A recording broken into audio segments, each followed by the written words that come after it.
Simple language में समझते हैं इंडियन बजट 2026 को। इस बार इनकम टैक्स स्लैब में कोई बदलाव नहीं किया गया है। ये वैसे ही है जैसे 2025 में था। 12 लाख तक जीरो टैक्स, जो कि स्टैंडर्ड डिडक्शन और रिबेट्स को मिला करके था। सरकार ने टैक्स प्रोसेस को सिंपल कर दिया है नए इनकम टैक्स एक्ट 2025 के साथ, जो कि 1 अप्रैल 2026 से लागू होगा।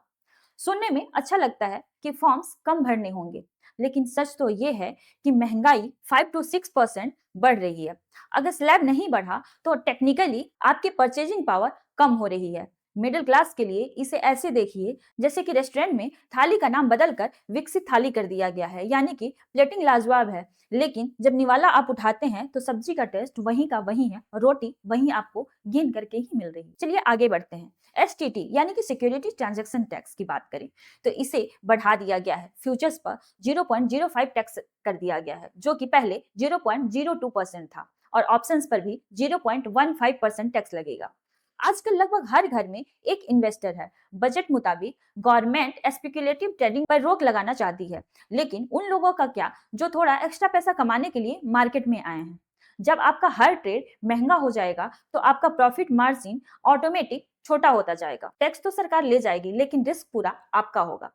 अब हेल्थ सेक्टर की बात करते हैं। पहली बार health budget 1 lakh crore cross किया है और 17 कैंसर ड्रग्स को कस्टम्स ड्यूटी से एग्जम्प्ट किया गया है। साथ ही साथ मेंटल हेल्थ के लिए निम्हांस 2 की शुरुआत हुई है। लेकिन अगर बिग पिक्चर देखें तो हमारा हेल्थ स्पेंडिंग अभी भी जीडीपी का 1.9% ही है। एज पर एक्सपर्ट ओपिनियन इसे 2.5 से 3% होना चाहिए था, और जब तक यह 3% नहीं होता तब तक हॉस्पिटल के बिल्स कॉमन मैन के लिए कमर तोड़ने वाले होंगे। अब बात करते हैं जॉब्स और रूरल रिसर्च की। एग्रीकल्चर के लिए 1.63 लाख करोड़ दिए गए हैं। फोकस है हाई वैल्यू क्रॉप्स को उगाना, जैसे कि सैंडलवुड। लेकिन क्या एक छोटा सा किसान जो कि मौसम और कर्ज से परेशान है, वो कल ही सैंडलवुड उगाने लग जाएगा? मनरेगा का बजट 86,000 करोड़ से घटाकर 30,000 करोड़ कर दिया गया है। इसकी जगह नई स्कीम वीवी रामजी राम लाई गई है, जिसे कि 95,692 करोड़ दिए गए हैं। ये सबसे बड़ा गैम्बल है। सरकार ने पुरानी स्कीम मनरेगा को लगभग साइड कर दिया है। एक नई स्कीम लाई है जो कि 125 डेज के लिए काम करने की गारंटी देती है। पर पेपर पर नया मॉडल बेहतर लगता है, लेकिन ग्राउंड लेवल पर ट्रांजिशन कैसे होगा? क्या गांवों के मजदूर को नए रूल्स इतनी आसानी से समझ में आएंगे? और बात करें जॉब्स की तो सरकार ने टेक्सटाइल्स और एमएसएमईज पर भरोसा जताया है। स्टार्टअप इंडिया को बूस्ट देने के लिए टैक्स इंसेंटिव बढ़ाए गए हैं, लेकिन लाखों यूथ जो कि हर साल जॉब मार्केट में आ रहे हैं, उनके लिए कोई solid direct employment scheme missing लग रही है। मतलब कि सारा दामोदार प्राइवेट सेक्टर पर छोड़ दिया गया है। बात करते हैं एआई और सेमीकंडक्टर की, जिसे कि हम फ्यूचर की तैयारी कह सकते हैं।